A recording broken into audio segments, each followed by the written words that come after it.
നമുക്ക് രേവതിയുടെ സച്ചിയുടെയും നാളത്തെ നല്ലൊരു വിശേഷം കേട്ടാലോ. അങ്ങനെ നാളത്തെ വിശേഷത്തില് പോലീസ് സ്റ്റേഷനിൽ വന്നു കഴിഞ്ഞപ്പം ശ്രുതിക്കും ഒക്കെ ഒരാശ്വാസമുണ്ട്. എങ്ങനെയെങ്കിലും തങ്ങളുടെ പൈസ കിട്ടും എന്നൊരു ചിന്ത അവരുടെ മനസ്സിലേക്ക് വരുവാണ്. അല്ലെങ്കിൽ അവൾ ഒരിക്കലും കാനഡയ്ക്ക് പോകില്ല എന്നൊരു ചിന്തയായിരുന്നു ശ്രുതിയുടെ മനസ്സിലും. അങ്ങനെ എസ് ഐ കാര്യങ്ങളൊക്കെ പറഞ്ഞ് ബോധ്യപ്പെടുത്താൻ ശ്രമിക്കുകയാണ്. അതെ, പണം എങ്ങനെയെങ്കിലും നിങ്ങൾ അവർക്ക് കൊടുക്കുക, ഈ പ്രശ്നങ്ങളൊന്ന് പരിഹരിക്കാൻ പറയാണ്. പക്ഷെ നീലിമയോട് ഇത് പറഞ്ഞിട്ട് നീലിമ അതിന് തയ്യാറായില്ല. ഞാൻ പണം കൊടുക്കില്ല, എനിക്കിവിടെ നിന്ന് എങ്ങനെ പോകണമെന്നറിയാം, എൻ്റെ വക്കീൽ ഇപ്പം തന്നെ വരുമെന്ന് പറയണം. ഇത് കേട്ടാ പോലീസുകാരൻ പറഞ്ഞു, വക്കീൽ വന്നിട്ടൊന്നും ഒരു കാര്യമില്ല, നിങ്ങളുടെ മേൽ കേസ് ചാർജ് ചെയ്തിട്ടുണ്ടെങ്കിൽ നിങ്ങളുടെ ജീവിതം തന്നെ തീരും, നിങ്ങൾക്ക് കാനഡയ്ക്ക് പോക്കൊന്നും നടക്കില്ല എന്ന് പറയാം. സാറേ, അത് വക്കീൽ വരുമ്പോൾ ഞാൻ വക്കീലിനോട് പറഞ്ഞോളാം, വക്കീൽ നിങ്ങളോട് സംസാരിച്ചോളൂ എന്നൊക്കെ പറഞ്ഞിട്ട് അങ്ങനെ നീലിമ വലിയ അഹങ്കാരം കാണിച്ച് അവിടെ നിൽക്കുകയാണ്. ആ സമയത്ത് പുറത്തുനിന്ന് രേവതിക്കാണ് നെഞ്ചിടിപ്പാണ്. എന്തായി തീരും എങ്ങനെയായി തീരും എന്നറിയത്തില്ല. ഇതുവരെയായിട്ട് സ്കൂട്ടി കിട്ടിയിട്ടില്ല. സ്കൂട്ടിക്ക് അതോടെ കുറെ പൂ ഇരിപ്പുണ്ട്, അതെല്ലാം ഇന്ന് കൊടുക്കാനുള്ള പൂക്കളാണ്, അതിനകത്ത് നശിച്ചു പോകത്തുള്ളൂ. അതൊക്കെ ഓർത്തപ്പോൾ രേവതി വല്ലാത്തൊരു വിഷമത്തിൽ ഇരിക്കുകയാണ്. അപ്പോഴേക്ക് സച്ചിയുടെ കോള് വന്നു. എടുക്കണോ വേണ്ടയോ എന്ന് ആലോചിച്ചു. ദൈവമേ, സച്ചിയേണ്ടാണ് വിളിക്കുന്നത്, എടുത്തില്ലെങ്കിൽ ഇപ്പം അത് സച്ചിയേണ്ട എന്ത് ഓർക്കും. അങ്ങനെ രണ്ടും കൽപ്പിച്ച് എടുക്കുവാണ്. എടുത്തു കഴിഞ്ഞപ്പോൾ രേവതിയോട് അല്ല നീ ഇത് എവിടെയാന്ന് ചോദിക്കുക. ഞാൻ വീട്ടിലേക്ക് ആഹാരം കഴിക്കാൻ വരാൻ തുടങ്ങുമായിരുന്നു, നീ വീട്ടിലുണ്ടോയെന്ന് ചോദിക്കണം, അതോ പുറത്തിനി പൂ കൊടുക്കാൻ പോയേക്കുവാണെന്ന് ചോദിക്കാം. അതുകൂടെ കേട്ട് കഴിഞ്ഞപ്പോൾ രേവതിക്ക് ഭയങ്കര ടെൻഷൻ. രേവതിയാണെങ്കിൽ കരയുവാണ്. എന്താ രേവതി, നീ എന്തിനാ വിഷമിക്കണേന്ന് ചോദിക്കാം. അത് പിന്നെ സച്ചേട്ടൻ ഞാൻ പോലീസ് സ്റ്റേഷനിലാന്ന് പറയണ. പോലീസ് സ്റ്റേഷനിലോ? ഇതെന്താ പോലീസ് സ്റ്റേഷൻ, നിനക്ക് കാര്യം എന്നൊക്കെ ചോദിക്കാം. സച്ചിക്ക് കാര്യങ്ങളൊന്നും അറിയില്ലോ. അതിന് ശേഷമാണ് പറയുന്നത്, സ്കൂട്ടി പോലീസ് ഇവിടെ പിടിച്ചു വെച്ചിരിക്കുമെന്ന് പറയണേ. പിടിച്ചു വെക്കാനോ? അതിന് തക്കതായി നീ എന്ത് തെറ്റാ ചെയ്തതെന്ന് ചോദിക്കാം. അത് പിന്നെ നോ പാർക്കിംഗ് ഏരിയയിൽ കൊണ്ട് ഞാൻ പാർക്ക് ചെയ്തു, ഇനിയിപ്പം ട്രാഫിക് കേസായി വന്നു കഴിഞ്ഞാലോ സ്കൂട്ടി വിട്ടു തരുവാളെന്ന്. ഇത് കേട്ട് കഴിഞ്ഞപ്പോൾ സച്ചു പറഞ്ഞു, നല്ല കഥയെ, നിനക്ക് എന്താ കണ്ണ് കാണത്തില്ലായിരുന്നോ, നീ എന്ത് പരിപാടി രേവതി ചെയ്തതെന്നൊക്കെ ചോദിച്ച് രേവതിയെ ചീത്ത പറയണം.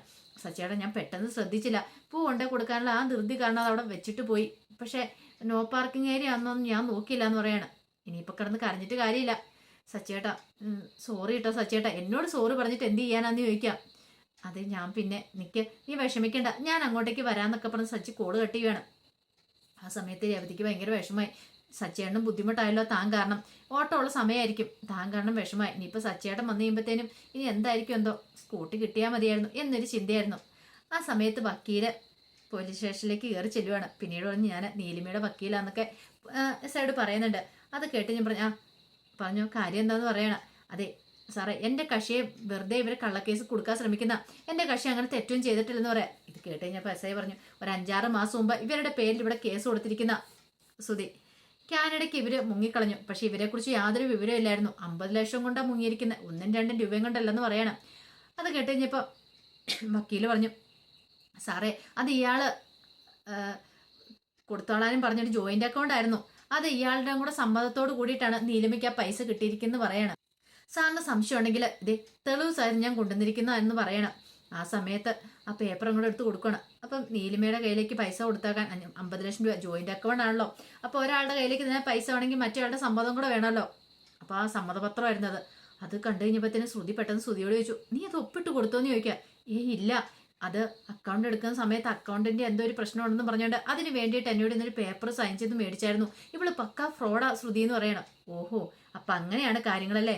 എടി അപ്പം നീ കള്ളത്തരം പറഞ്ഞ് ശ്രുതിയെ കൊണ്ട് ഒപ്പിടിച്ച് മേടിച്ചല്ലേന്ന് ചോദിക്കും. പിന്നീട് ശ്രുതിയോട് പറഞ്ഞു, ശ്രുതിക്ക് ഇത്ര വിദ്യാഭ്യാസം ഉണ്ടായിട്ടും ഇത്ര ബോധം എന്ന് പറയുന്ന കാര്യം ഉണ്ടായിരുന്നെങ്കിൽ അത് എന്ത് പേപ്പറാന്ന് വായിച്ചെങ്കിലും നോക്കൂലെന്ന് ചോദിക്കുക. അത് പിന്നെ ഞാൻ വിശ്വസിച്ച് പോയെന്ന് പറയാം.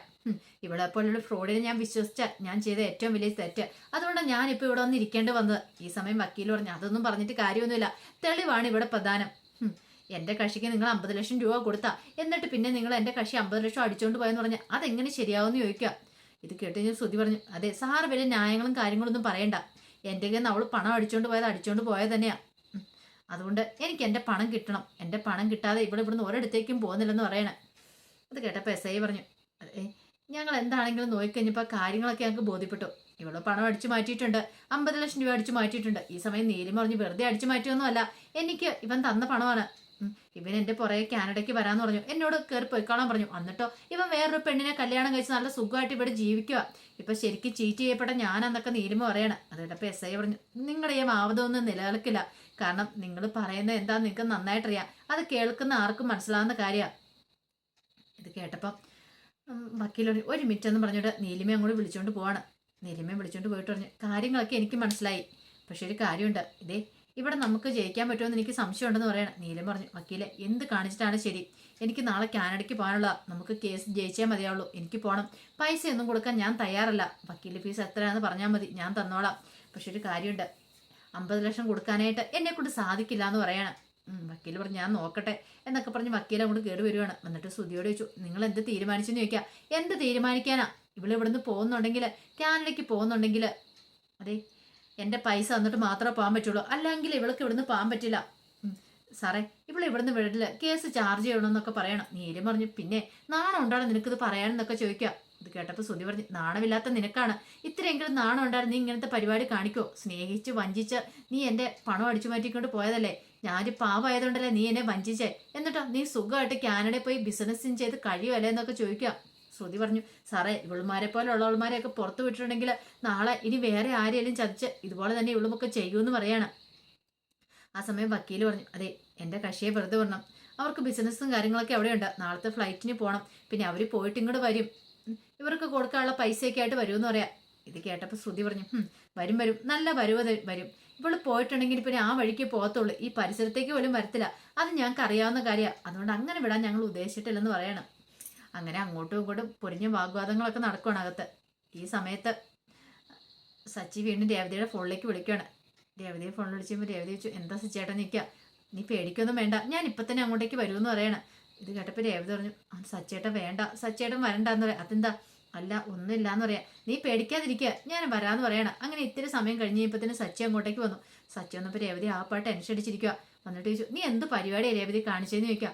അത് പിന്നെ സച്ചേട്ടാ ഞാനത് ശ്രദ്ധിച്ചില്ല എന്ന് എനിക്ക് മനസ്സിലായി. നിനക്കത് അങ്ങനെ അവിടെ കൊണ്ട് നോ പാർക്കിംഗ് ഏരിയ കൊണ്ട് പാർക്ക് ചെയ്യേണ്ട വല്ല കാര്യം ഉണ്ടായിരുന്നോ? ഒരു നോട്ടം ഇല്ലാത്തതുകൊണ്ടല്ലേ ഇങ്ങനെയൊക്കെ സംഭവിച്ചേ. ഇത് നിന്റെ നോട്ടക്കുറവ് കൊണ്ടല്ലേ? എല്ലാം എൻ്റെ ഇതാ, എന്നെ പറഞ്ഞാൽ മതി, അല്ലെങ്കിലും എനിക്കിപ്പോൾ കണ്ട വെച്ച് ഞാൻ തോന്നേ, ഞാൻ എന്ത് ചെയ്താലും ഒന്നും ശരിയാവുന്നില്ല, എല്ലാം ഓരോന്നൊക്കെ ആയി മാറുമെന്നൊക്കെ പറയണം.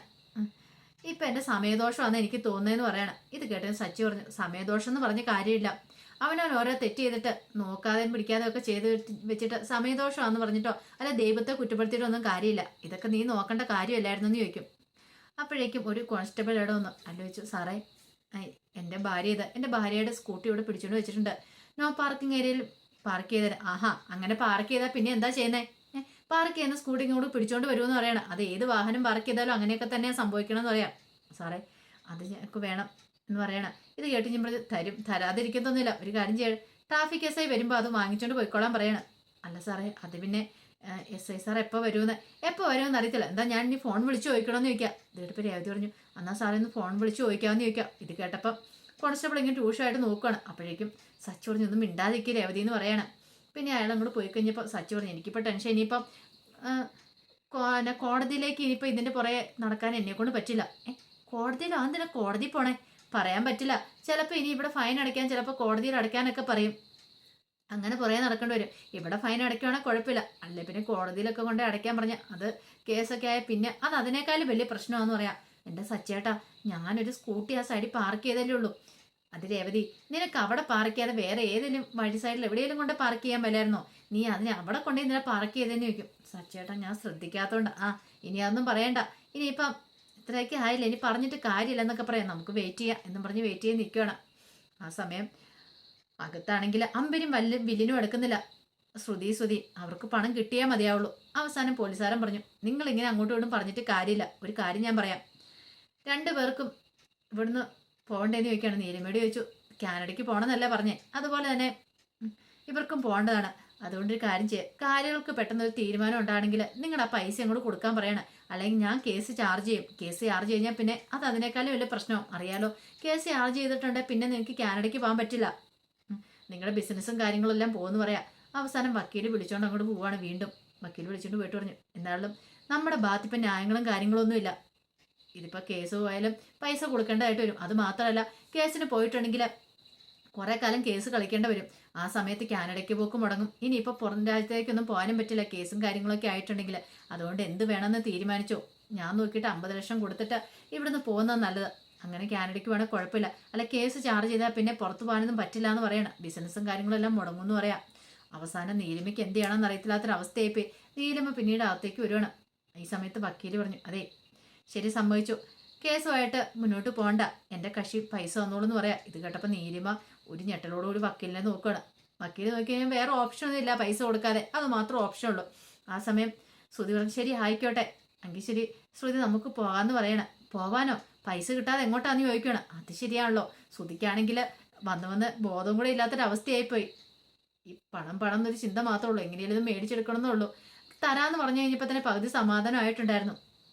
ആ സമയത്ത് പോലീസുകാരൻ പറഞ്ഞൊരു കാര്യം ചെയ്യുക, നിങ്ങൾ ഈ പേപ്പറിൽ സൈൻ ചെയ്യുക, നിങ്ങൾ രണ്ടും തമ്മിലുള്ള ഇനിയിപ്പോൾ ഒരു പ്രശ്നങ്ങളും ഇല്ല, ഇനിയിപ്പോൾ പണത്തിൻ്റെ പേരും പറഞ്ഞുകൊണ്ട് അങ്ങോട്ടും ഇങ്ങോട്ടും ചോദ്യം പറിച്ചിട്ടും ഉണ്ടാകത്തില്ലെന്ന് എന്ന് പറഞ്ഞ് പേപ്പർ അങ്ങോട്ട് കൊടുക്കുകയാണ്. ആ സമയം ശ്രുതി പറഞ്ഞ് പേപ്പറൊക്കെ ഒപ്പിട്ട് തരാം സാറേ, പക്ഷെ അതിനു മുമ്പ് ഞങ്ങളുടെ അക്കൗണ്ടിലേക്ക് പൈസ വരണമെന്ന് പറയണം. പിന്നീട് നീലിമയോട് പോലീസുകാരൻ പറഞ്ഞു, അതെ പൈസ ഇട്ട് കൊടുക്കുക, അവർ അക്കൗണ്ട് നമ്പറും കാര്യങ്ങളൊക്കെ തരുമെന്ന് പറയണം. അങ്ങനെ അക്കൗണ്ട് കൊടുത്തു കഴിഞ്ഞപ്പോഴത്തേനും സുധിയുടെ അക്കൗണ്ടിലേക്ക് പൈസ ഇട്ട് കൊടുക്കുകയാണ്. സുധിക്ക് സന്തോഷമായി. നോക്കി കഴിഞ്ഞപ്പോൾ 50 ലക്ഷം രൂപ പോയെന്നോർത്തിരുന്നാണ്. ഇപ്പം ലോട്ടറി അടിച്ച മട്ടിലായി പോയി സുധി. രക്ഷപ്പെട്ടല്ലോ എന്നൊരു ചിന്ത മനസ്സിലേക്ക് വരുവാണ്. ശ്രുതിക്ക് അതേ അവസ്ഥ തന്നെയായിരുന്നു. ഇത്രയ്ക്ക് പെട്ടെന്ന് ഈ പൈസ കിട്ടുമെന്ന് പോലും പ്രതീക്ഷിച്ചില്ല. രണ്ടുപേരും ഭയങ്കര സന്തോഷിച്ച് അങ്ങനെ നിൽക്കുകയാണ്. അപ്പോൾ അതിൻ്റെ വിശേഷങ്ങളൊക്കെയാണ് കാണുന്നത്. ആ വിശേഷങ്ങളൊക്കെ നമുക്ക് എല്ലാവർക്കും കാത്തിരിക്കാം കേട്ടോ. ഒരിക്കൽ കൂടി എല്ലാവർക്കും ശുഭരാത്രി നേർന്നുകൊണ്ട് നിർത്തുന്നു.